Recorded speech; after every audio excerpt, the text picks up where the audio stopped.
friends. Welcome to today's meditation time. It is wonderful to get to be with you. It is wonderful to get to settle in and just stop all the busyness, stop all the motion and all the doing for just a moment. And so I would invite you to settle in. I would invite you to get comfortable. Maybe you close your eyes if that feels right. Or maybe you kind of look around and then just settle in a spot where you can just really focus. But whatever works for you, you find your way into this present moment. And then we'll cultivate this practice over these next few minutes to try and stay in the present moment. And we'll notice as we start to wander away, and then we'll come right back. So let's just settle in with just a few breaths together. Let's try to inhale slowly, and then let's take our exhale and make it just a little bit longer, really letting go of anything that we need to turn loose of. So let's just take a deep breath in. And then really slowly let it go.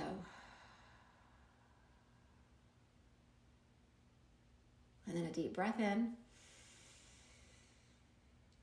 And just as slowly again, let it go.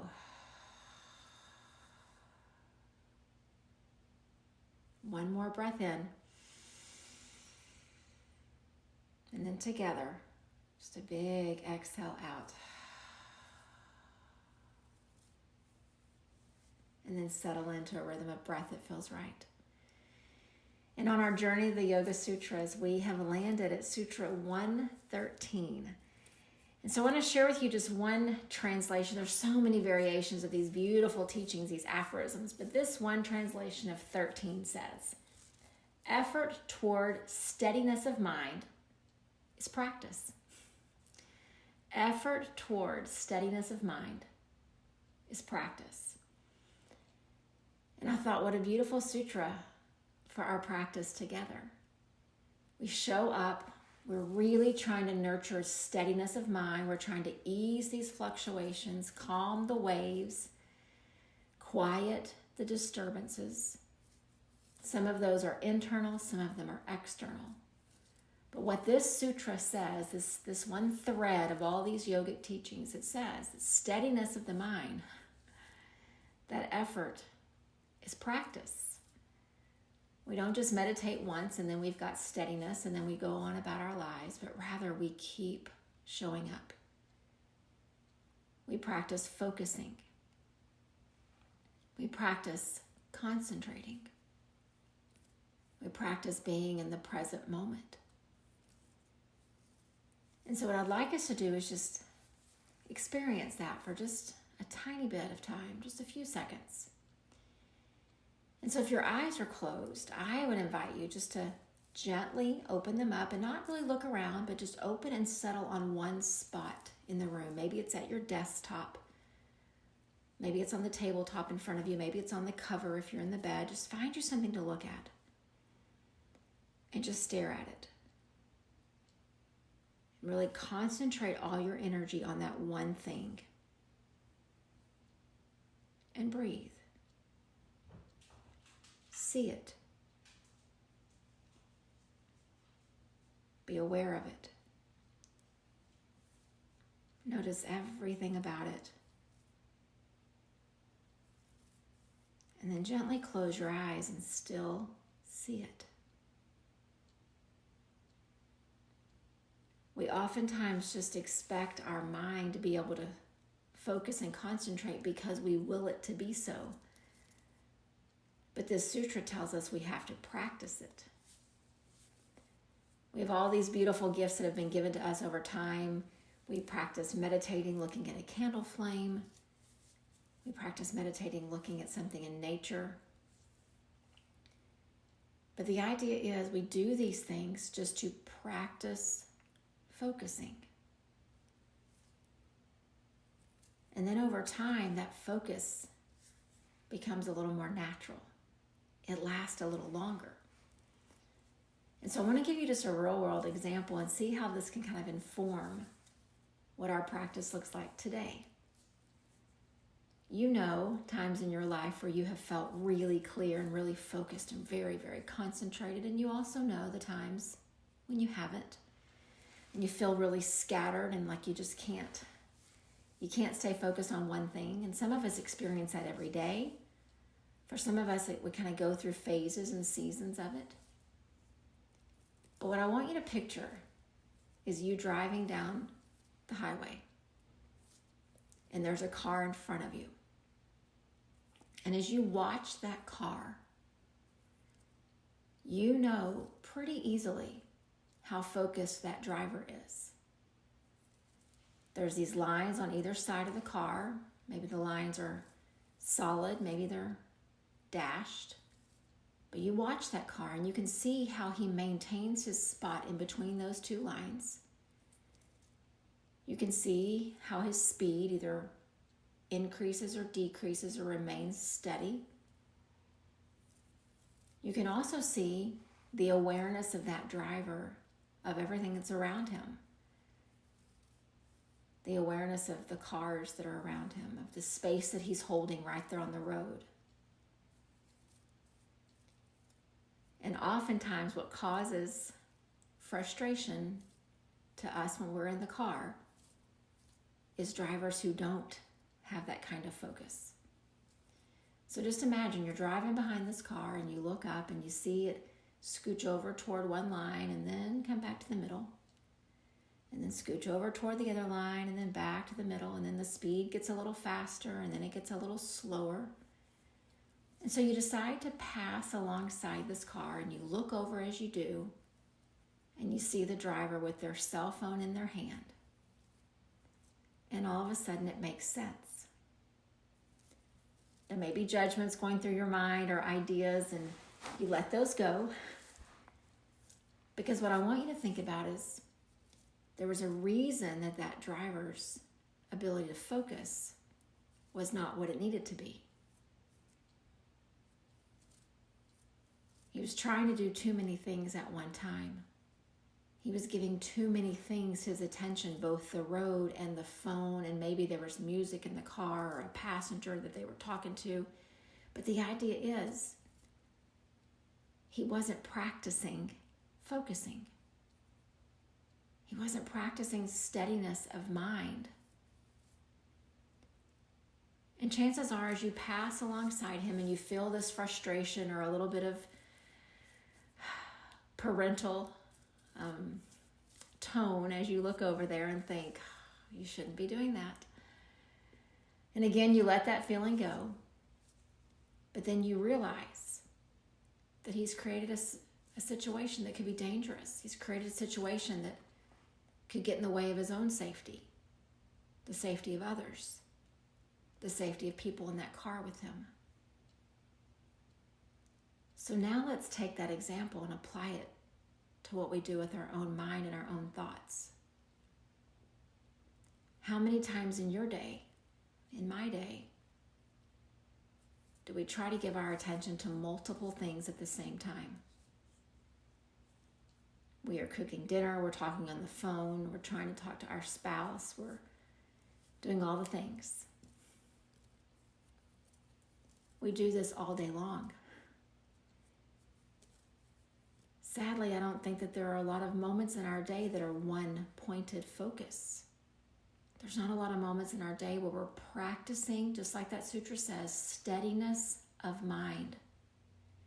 We're just trying to get things done. And I can tell you, I am a recovering multitasker. It used to be this badge of honor of all these things that I could manage at once. And now, the deeper I get into my spiritual practice, the more years that I spend meditating, I realize I was giving my attention to none of those things. Because our attention doesn't come in segments and bits. It's either there or it's not. Think about when you're sitting with someone and you're having a conversation and they're looking at you in the eyes and they're nodding as you talk and they're leaning in as you share a story and they're smiling at all the right moments. You feel so seen, so valued because of the attention that they're giving to you in that moment. And at the same time, when you are talking to someone and you are sharing a story and they're looking off or they're on their phone or they're interrupting, You feel very differently because you're not getting their attention. So again, imagine what it's like in our mind. So how do we practice? Well, Deepak Chopra says, if you want to learn to meditate, do laundry. And when you do laundry, just do laundry. And what he was saying in that is, whatever we're going to do, only do that. If you're going to drive your car somewhere, drive your car. Don't send someone a text message. Don't fiddle with the buttons on the radio. Drive your car. If you're going to engage in a conversation with your spouse or with your kids or your grandkids, engage with your people. And if you're going to try to have steadiness of mind, then have steadiness of mind. And I know the others sound much more simple. This one sounds really hard. But that sutra tells us we just have to practice it. We just have to practice. We pause. We stare at a point. We let all the thoughts go. We practice concentrating. We sit in meditation. We notice our breath. And we just sit. We wash the dishes and we just wash the dishes. We're not listening to the news. We're not doing anything else. We're just giving all of our attention to washing the dishes. We're walking the dog. We're not on our phone. We're not listening to music. We're just walking the dog. And so what I would encourage us is we're going to sit in just a moment and try to cultivate that steadiness of mind here. But I would challenge and encourage us that as we rise up from these spots and our day comes tomorrow, practice doing one thing at a time. Truly, practice doing one thing at a time. There will be many moments in your day where it seems impossible. But practice it. See what you notice. Some of you will fall into a natural, beautiful, easeful rhythm, and it will feel so good. Some of you, your mind has become so accustomed to the other that it will fight back, but you'll practice anyway. Steadiness of mind. The effort is the practice. So let's just sit, noticing our breath, watching it come in, watching it go out. Maybe that is where your attention is. Maybe you notice the seat beneath you. You feel grounded, and that is where your attention is. Or maybe you just watch the activity in your head. Without following any thoughts, you just watch. But whatever you choose to do for this next moment of quiet, just do that. And if it doesn't work after a few seconds, then take a deep breath in and start again. So let's just practice doing one thing at a time.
Continuing to breathe and noticing what you noticed without judgment, without criticism, just notice. And as we prepare to close our practice, I want to give us that visual again to take with us. Imagine driving behind someone in a car who you can tell is not having a single focus of their attention. And then you pull alongside and you see the cell phone in their hand. Notice the feeling in your belly, in your mind, in your heart, wherever you feel things. Notice that feeling of when you see them on their phone. And then think about applying that to your own life. Not with judgment, not with criticism. But if you want that driver to stay safe and you want the road for you to stay safe, how much more do you want that same safety and security and peace and calm in your mind and in your nervous system? Don't they deserve the same focus and attention as you deserve with the drivers on the road? Use that as your reminder. Your nervous system needs it. Your mind needs it. And so tomorrow, let's practice doing one thing at a time. Maybe you start with just one thing, and then the next day, maybe you try it twice. But remember, if you want to have singular focus, if you want to meditate, if you want to have this way of being and moving through the world, do laundry. And when you do laundry, just do laundry. Namaste, my friends.